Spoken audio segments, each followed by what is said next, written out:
This is Academic Advancement Program's informational interview series to help you prepare for graduate school. AAP scholars interview graduate school representatives from a variety of programs to give you a competitive edge for your graduate school application. Well, I'm Dr. Kate Mansfield. I am an associate professor in the biology department.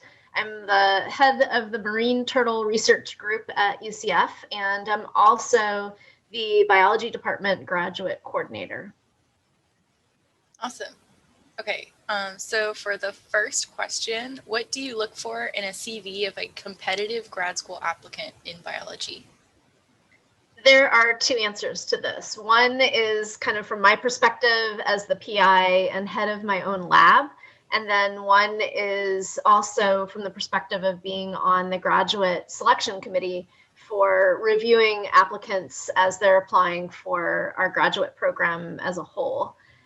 From my perspective as a PI on, with my own lab, I look for a variety of things. I personally prefer to have some students who've had a little bit of real world experience. It doesn't have to be that they've worked, in a laboratory or doing a field project, but if I'm accepting a PhD into my program, I typically look for a student who has had a little bit of experience, whether they have a master's already or they've been working in a field that is similar, or they've had field experience somewhere, somehow, whether it's with fish or sea turtles or something that's kind of related.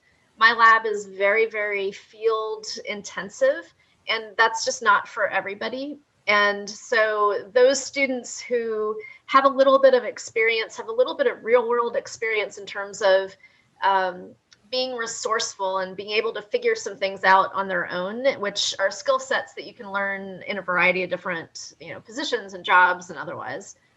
From the perspective of the overall department, we do have in our applications that graduate students or prospective graduate students submit, we do ask them to submit a CV. And we have a new system in place starting this year, which we're tweaking a little bit, but we have a rubric that we use. So we dig deep into each application, and the rubric includes extra points if you have TA'd or contributed to a publication or actually published first author, or we look for prior research experience, whether it be as part of REU, NSF-REU, National Science Foundation research experience for undergraduates, or you do an actual master's or honor in the major. We're looking for kind of what the person has done and what their potential is as a graduate student. Bearing in mind, however, that not everybody has the same opportunities in all institutions. So a student's not going to get dinged if they have never had the opportunity to participate in some sort of research project or publish. It's just so we can look through, get a good feel for who the student is. And then among our applicant pool, we decide whether they meet minimum criteria, which is essentially, do you have a GPA of 3.0 or higher? And I think that's about it at this point. And we also, but we use the rubric to help inform recommendations for scholarships at the university and college level.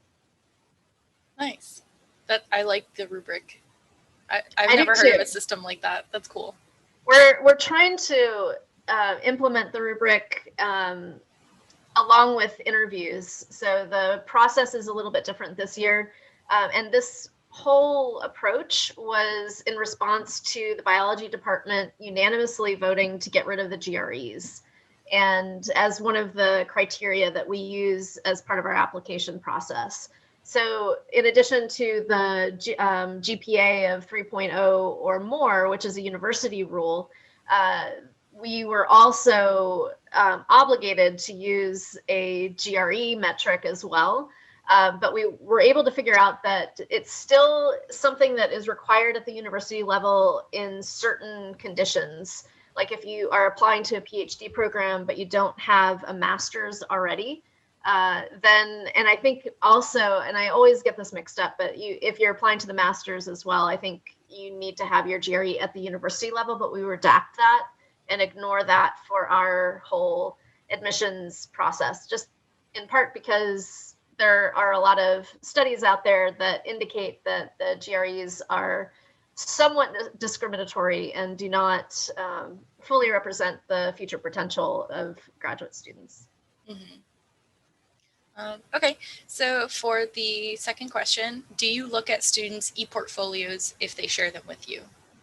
Full disclosure, I had to ask what an ePortfolio was in advance of this. However, now that I know that it's kind of like a personal website of sorts that students can highlight their interest, again, two answers. If you are a prospective student who is interested in my lab, I start to listen to and reach out to students who have contacted me, who send me usually an email, and that email might have a link to a website. So I have seen ePortfolios. I just didn't know that they were called that. But they also typically send a copy of their CV and a short couple paragraphs of why they're interested in working in my lab.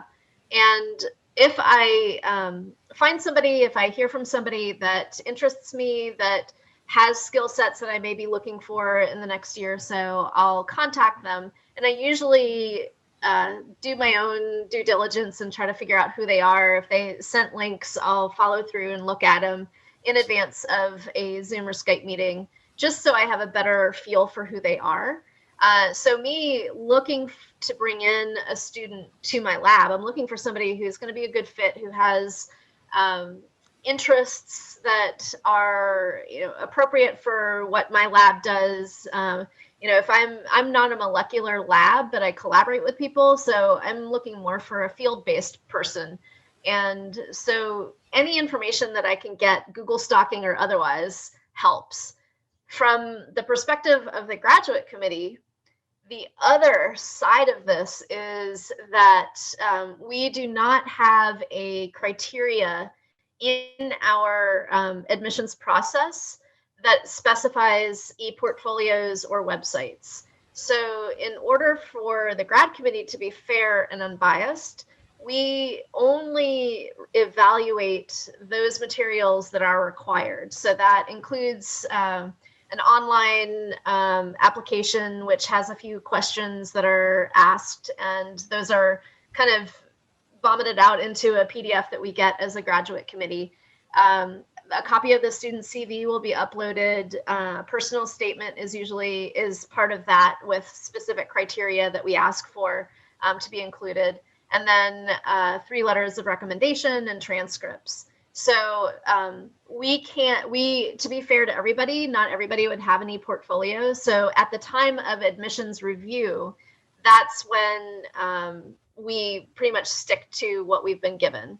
And what we did this past year was we expanded the graduate committee. So we have more people on the committee, and we broke up the endorsed student applications. And I can explain what endorsed student applications are in a minute, because this is kind of important as well. But what we did was we broke it up so 3 people would review up to 12 applicants. So we had, say, 30 or 40 applications. We don't have to all individually look at every single application. We broke it up so we had a smaller number. 2 of those people would be involved in the interview, and 1 would just be this extra person who would review the package, like the admissions material. The other 2 people also reviewed the admissions material, but we didn't do that until after the interview. So going into the interview, it's a clean slate for everybody. And we also made sure that we didn't use video, so there wouldn't be any, untoward bias or something based on what we would see in a video. And so students would feel comfortable, sitting in their bedroom or, in a house or something like that. So that's essentially kind of the difference there. So I personally would follow up and probably try to figure out as much as I could about prospective students leading up to the admissions process. But once the admissions process happens, then the ePortfolios don't currently at least play a role in our evaluation of the prospective student. Mm-hmm. That makes sense. So I guess before the admissions process, if you were to look at an ePortfolio, like what kinds of things would stand out to you the most about that student? I guess, me personally, at least, all the metrics that you can find on a CV, that would be useful if it's a one-stop shop and I don't have to download something that is of unknown origin to my computer. I kind of like that idea. Mm-hmm. For me, I like to know who the person is a little bit because, like I mentioned, my lab is very field oriented, and we have, in the summer months, my graduate students live and work at the coast, and we have, a bunkhouse that has 4 bedrooms, but we have up to 12 people living there at any given time, and everything rotates through.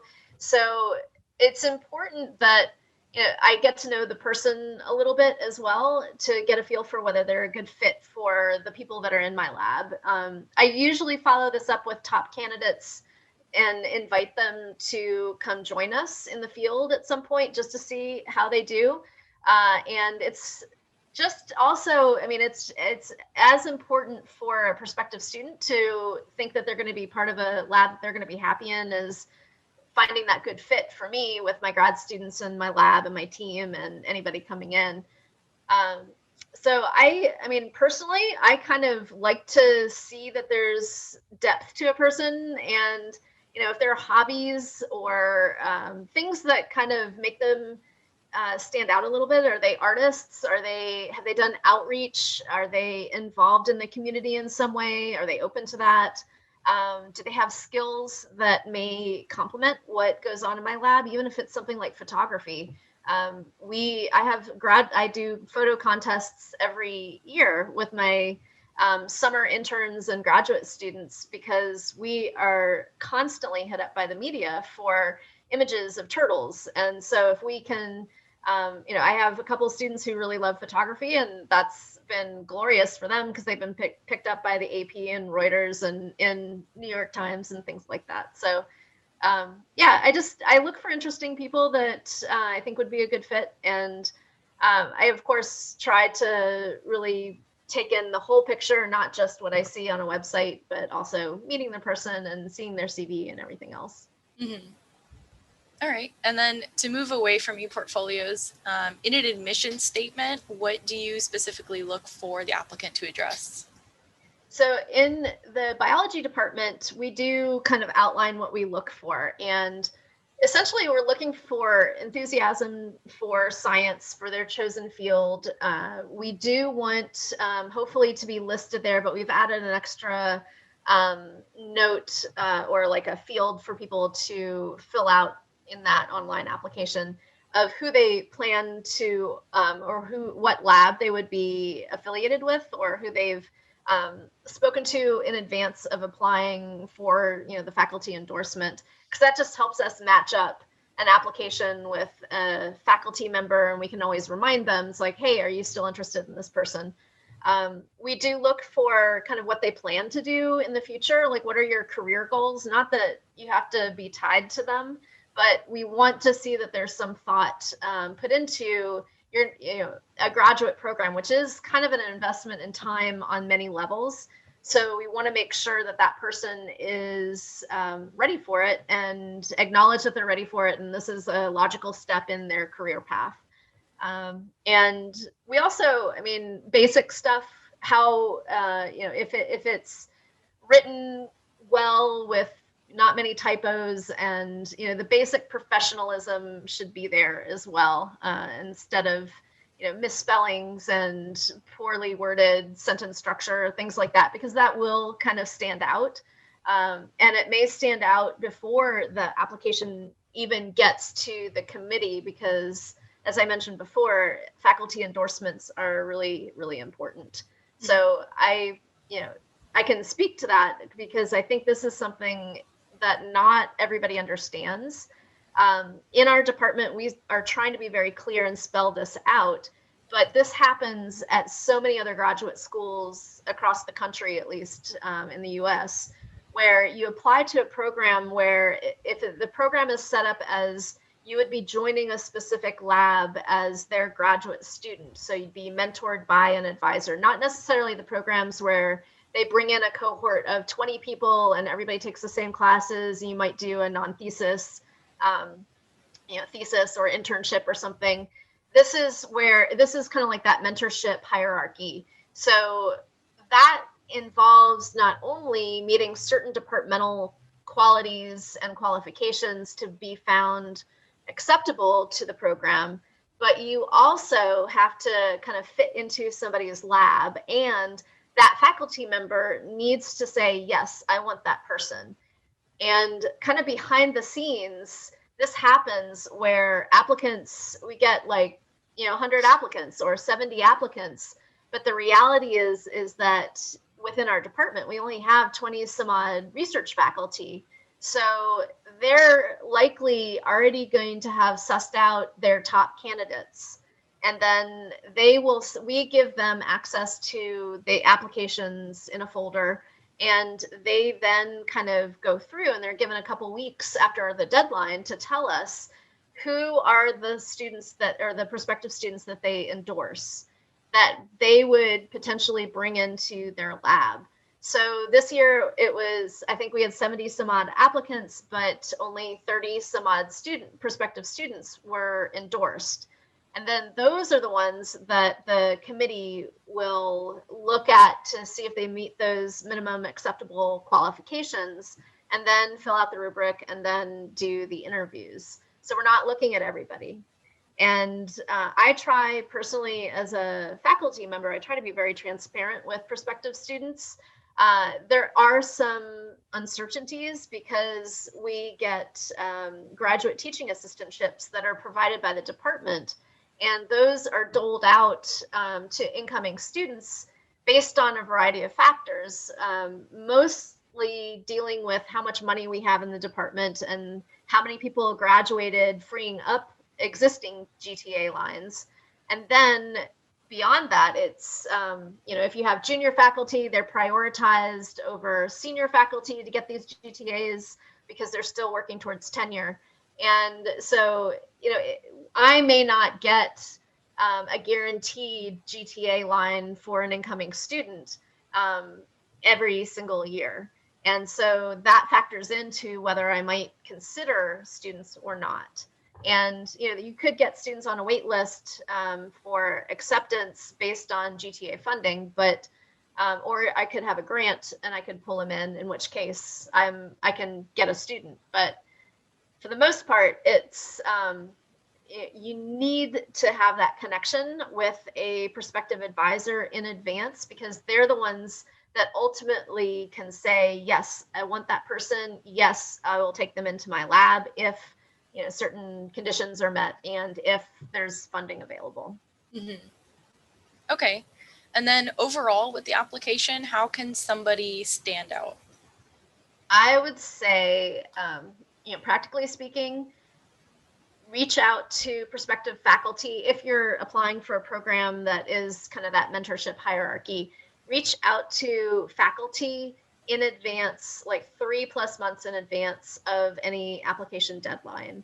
And know that some faculty probably get bombarded by prospective students. So if you don't hear back, that's fine. I would encourage you to send one more email just to see if it got lost, because that happens with my inbox a lot. My inbox is a beast. I get 300 emails plus a day.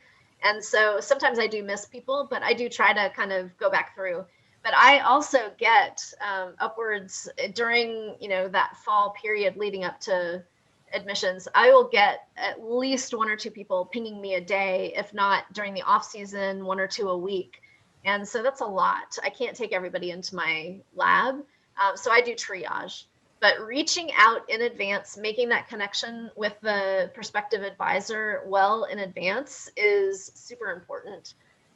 And making sure too that when you're applying to graduate schools that you're interviewing the lab and the PI of the lab just as much as they're interviewing you, because you want to make sure that you're going to be happy and it's a good fit in that in that lab or department. So talk to past and current graduate students in the program get the scoop and try to visit if at all possible. Some people have money and they can bring you in. Sometimes there are recruitment weekends where they would pay to bring in applicants. So take advantage of that. What as I mentioned, kind of what I look for would be resourcefulness and kind of real world experience a little bit, but also bearing in mind that some master students come straight in from their undergrad. So I'm aware of what the differences are, and opportunities may or may not be at different levels of someone's career. Within the grad committee, I think publications are always a golden ticket. I would say research experience always helps, but we are trying to be cognizant of those who don't have the opportunities leading up to that. Glowing letters of recommendation, so fostering any sort of connection with existing professors and supervisors to make sure that they have you do have good letters of recommendation. Not every letter of recommendation is like 4 pages long, and it's kind of dependent upon the person who writes it. And at least our grad committee is aware of that, but it's always good to kind of suss out if that letter writer is comfortable writing a letter for you, and you can always send them your resume in advance and kind of give them an idea. The school is looking for this. So these are some of the things that fit those criteria. If you'd like to highlight that, you can be creative. I always ask for that if I'm writing a letter. So hopefully letter writers will ask that. If not, just give it to them, because that helps. Yeah. Yeah.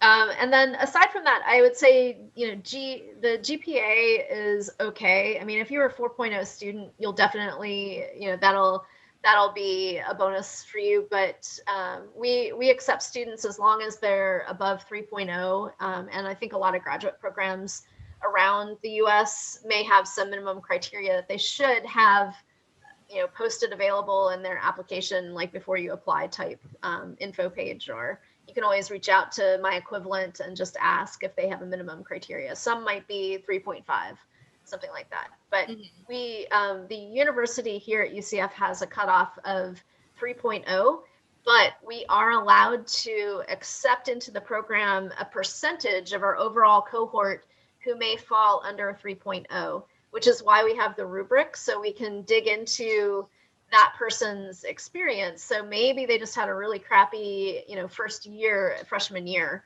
but they did better later, but it still didn't help their, get them to above 3.0. In which case, maybe they have other things that can highlight their potential, which would be, have they had an opportunity to be involved in research, and the letters that were written and personal statements are a great place to mention, I had a really crappy first year because of X, Y, and Z, but if you'll see, I did much better in previous, in subsequent semesters. Yeah. Well, thank you.